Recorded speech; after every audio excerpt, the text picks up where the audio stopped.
Bonjour chers abonnés à la chaîne Nico Quintet Prono, je suis ravi de vous retrouver, vous fidèles lecteurs de cette chaîne qui prenez du plaisir à découvrir mon étude, mon papier, mes pronostics, sachant que la base de tout cela c'est une indication pour faire votre propre jeu. Je continue à clamer ça. Devenez autonome, faites-vous votre propre avis sur chaque cheval. Maintenant, tout le monde ne peut pas suivre les courses comme je pourrais éventuellement le faire, donc je vous livre des informations supplémentaires. Donc abonnez-vous, mettez des pouces bleus, valorisez la chaîne et on avance tous ensemble. Alors, le retour sur le débrief du quintet de ce lundi à Vincennes. On est dans une période assez originale, on va dire, on peut dire ça un peu comme ça, c'est qu'on est plutôt en réussite dans les tiercés écartés que l'on trouve, puisqu'on reste sur les trois quartés tiercés de suite, je veux dire, samedi, dimanche et lundi, avec des outsiders quand même à l'arrivée. Regardez le 9 à 48 contre 1 au France d'Ocagne, qui était quand même assez abandonné une fois, cité seulement dans la presse, que je glisse dans mon pronostic assez haut d'ailleurs, hein. Et à côté de ça, des choix individuels sur le béton coquin qui sont pas à la hauteur en ce moment sur le début décembre, alors qu'en novembre, j'obtenais de très très bons résultats sur ces chevaux-là. Donc il y a des périodes comme ça va, ça vient, il faut l'admettre, c'est du trot, c'est de la course. Un jour on a raison, le lendemain on a tort, et je dirais que plutôt que d'avoir raison ou tort, un jour ce qu'on pense arrive et le lendemain c'est plutôt ce qu'on ne pense pas qui arrive, et on enchaîne. Voilà, en ce moment on en est là. La course de ce mercredi, Réunion 1, course 1, 13h55 sur les 2100 mètres grande piste. Donc si on dit 2100 mètres, c'est forcément un départ à l'autostart avec 9 chevaux en première ligne. Il y a tout de suite le 10 qui est non partant. Et donc ils seront plus que 6 en deuxième ligne. Des chevaux étrangers en nombre, hein. Ils sont une majorité, même 1, 2, 3, 4, 5, 6, 7, 8, 9, 10 chevaux étrangers sur les 15 partants restants. C'est des 6 et 7 ans qui n'ont pas gagné quand même 176 000 euros. Des chevaux étrangers en plus qui débutent en France sur la grande piste à Vincennes avec la montée. On a des motifs à penser qu'il y a des incertitudes quand même sur cette course-là. On va voir comment on va s'engager dans cette course-là. Allez, c'est parti les amis. Le fantôme, je vais me permettre d'éliminer que le 11 Easy Cash. Le fantôme. Ensuite, les possibilités d'arrivée de rapport quintet plus désordre en s'appuyant sur des courses dans le passé récent et des conditions similaires, ça nous indique que attention, pas forcément un quintet qui va être facile à trouver, puisque le désordre, certes une fois sur 3 il va être inférieur à 100 euros, mais sinon, vous voyez, on peut aller jusqu'à plus de 1000 euros dans 25% des quintets, hein. La réussite des favoris est plutôt solide, on va dire là, hein, puisque l'association du premier et du deuxième favori dans le même ticket, il peut être là dans le tiercé à 38%, dans le quartet 45% et dans le quintet à 56%. Mais vous voyez qu'il faut quand même glisser au moins 1 ou 2 chevaux plus de 7e favori dans un tiercé sur 2, 2 quartés sur 3 et 3 quintets sur 4. Hein. Donc voilà, hein, si vous mettez que les 7 favoris de la presse, vous attendez à perdre 4, 5, 6, 7 fois sur 10. Quoi, hein. On enchaîne. Mon prono. Alors, mercredi 6 décembre, moi je suis parti avec celle qui va être, je pense, la favori au beating, hein, le 8 Baya del Circeo. Cette jument qui est montée par Franck Nivard avec l'entraînement de Chiotola. C'est tout simplement, écoutez bien, hein, c'est 4 victoires, je crois, ou 3 victoires, voilà. 3 victoires en 4 courses sur le parcours. Si elle est déférée des 4, ce qui sera le cas de demain, hein. Je rappelle donc, c'est 4 courses sur le parcours en étant déféré des 4, ça a été 3 victoires. Ça veut dire qu'on n'est pas à l'abri d'une petite faute, éventuellement. Son numéro 8, elle a déjà su l'effacer une fois. Elle avait le numéro 9, il avait tout repris. Il avait eu le bonheur de se faire ramener et de venir toiser tout le monde dans la ligne droite. Attention, c'est pas sûr que ça soit pareil demain. Il a des étrangers à son intérieur qui vont partir assez vite. On va voir comment va s'en sortir cette fois-ci Franck Nivard, hein. Vous pourriez très bien me dire, demain, avec le numéro 8, je vais la mettre un peu plus bas dans mon pronostic. Ça s'envisage également, hein. Voilà, on enchaîne avec le 2, Hamilton Duham. Hein. C'est vraiment une belle régularité ce cheval-là. Hein. Une 9e place dernièrement, mais on va dire en étant... c'est une déception, mais il n'a jamais trouvé le jour. Il était emmuré vivant. Donc là, et auparavant, 2e, premier, 4e, premier. Donc on peut s'appuyer sur lui pour une base assez solide, je pense, dans le Quintet Plus. Déféré des 4, il a couru qu'une seule fois, c'était la dernière fois. Il va retenter l'aventure. Sur le parcours, c'est bien aussi. Les records, c'est en moins de 12, c'est 11,5, donc pas de souci. Voilà, moi je l'ai mis peut-être un petit peu haut.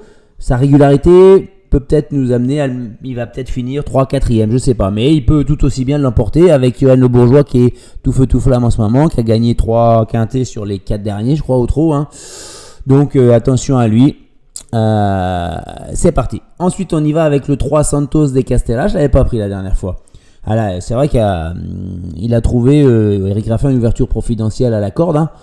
Il y a Im du Gers qui était devant, il y avait Hippomenkeno qui était dans son dos et lui il était dans le dos d'Hippomenkeno. Hippomenkeno se décale pour contourner Im du Gers, mais finalement il a jamais su le déborder, il aurait peut-être pu se contenter d'être là. Et Im du Gers après il penche légèrement à droite, ça ouvre pour Santos et Castella. Donc il y a eu des circonstances favorables. Malgré tout, il a montré en 3 courses en France qu'il avait le niveau de ces courses-là. Le lot est similaire, il a un super numéro, super driver. Il a récupéré avec 3 semaines de coupure avec sa dernière course. C'est une confirmation qui est attendue. Hein. Donc pour le moment, pas de surprise. Hein. Je vous mets les chevaux les plus en vue. Et je continue aussi avec le 13 Fetlock Joint, qui est assez malheureux en ce moment, hein, celui-là. Hein. Le cheval à Charlet est loin. Oh là là, il est noir. Hein. Donc on a la drive de Benjamin Rochard. Bah oui, qu'est-ce qui s'est passé? Il n'a pas fait sa valeur la dernière fois. Il y a une roue crevée dès le départ. Et il a déjanté carrément dans le dernier virage. Donc il a arrêté, quoi. Il a arrêté le cheval. Alors qu'auparavant, il avait montré qu'il était capable de rivaliser avec ces chevaux-là.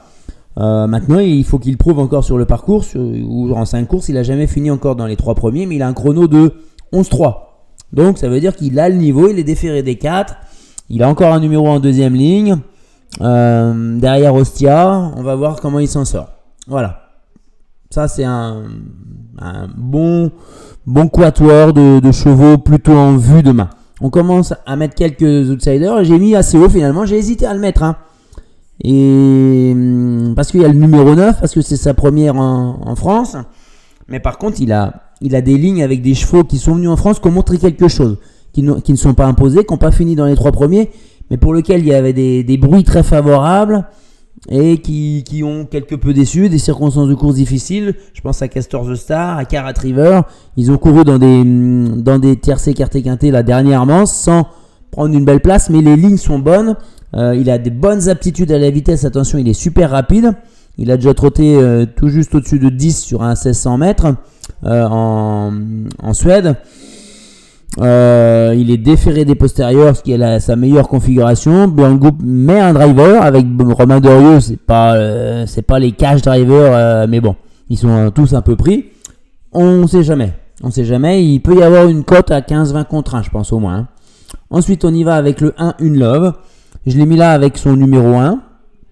Parce que c'est le profil où le Canu va essayer de démarrer et va rester à la corde. Il va longer le rail et essayer de choper une place dans le quartet quintet. Voilà. Ses meilleures performances sur le parcours lui donnent le droit de faire l'arrivée.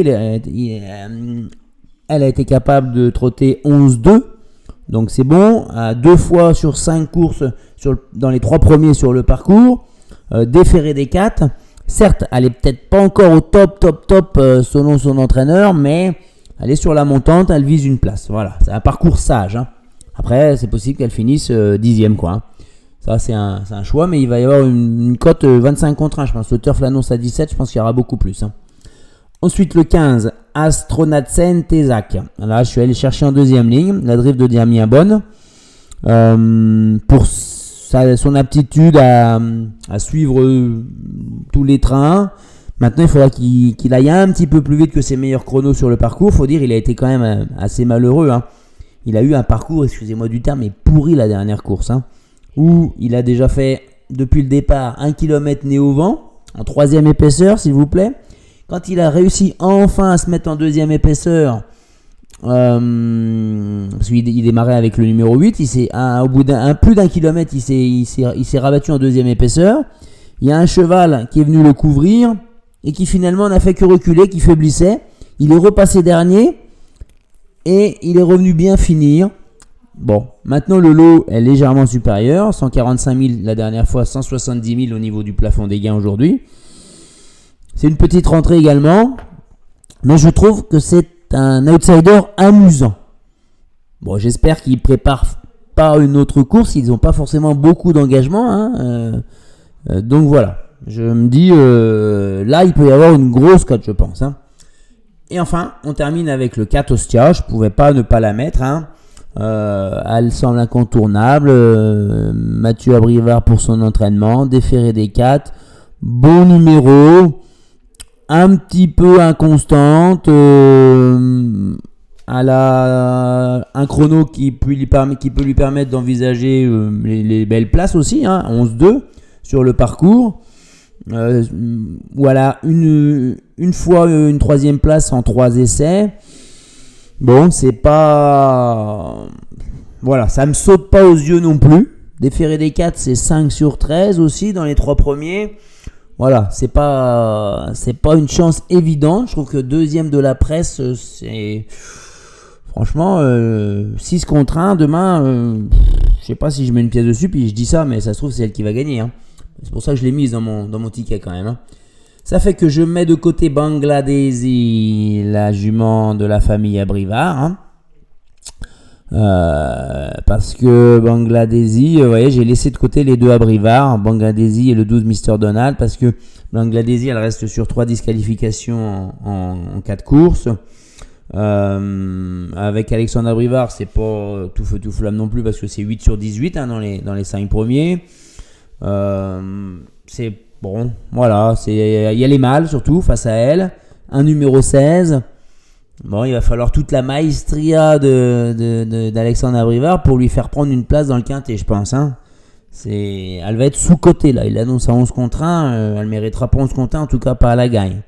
Après, avec un parcours en or, on ne sait jamais. Comme Mr. Donald, il a plus de marge. C'est Léo qui se met au sulky.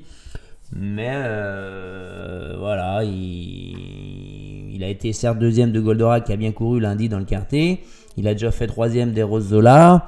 Deux fois de suite. Il est en pleine forme, il doit répéter, mais il a le 12. Il n'y a pas de marge. C'est possible aussi. Voilà. Là, je vous donne les chevaux que j'ai pas pris et qui ont une chance, qu'il ne faut pas négliger, que vous pouvez regarder.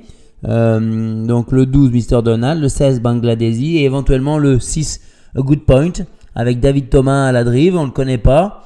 Il a quelques lignes intéressantes. Il a un bon numéro en première ligne. Un cheval de 6 ans. Voilà, ça c'est une possibilité encore. Sinon le reste, j'y crois beaucoup moins. Le reste, voilà, ça s'arrêtera là pour moi. C'est 10-11 chevaux que je vous ai, sur lesquels je vous ai donné mon avis. Alors on y va avec Bahia del Ciceo. C'est sympa normalement, parce que quand on dit béton là, elle va viser la victoire. On va voir. Ça peut être, c'est une bonne confiance. Allez, 4 sur 5 on va dire. Le copain pour finir dans les 5, Hamilton Duham, ça fait une bonne base éventuelle pour une place. Le coquin Frodoz avec toutes les réserves que j'ai parce que c'est sa première course chez nous. Et la déception, ça pourrait être le 14 Beautiful Boy que presque j'aurais pu mettre dans les interdits, mais bon, je vois qu'il n'a pas du tout les gains ni le niveau à mon avis pour lutter avec ces chevaux-là. Le 14, ouais, 1-12-6 son chrono général, je crois. Ça fait un peu juste. On se retrouve les abonnés, fidèles abonnés, le mercredi 6 décembre pour le quintet de jeudi. Donc on se retrouvera demain.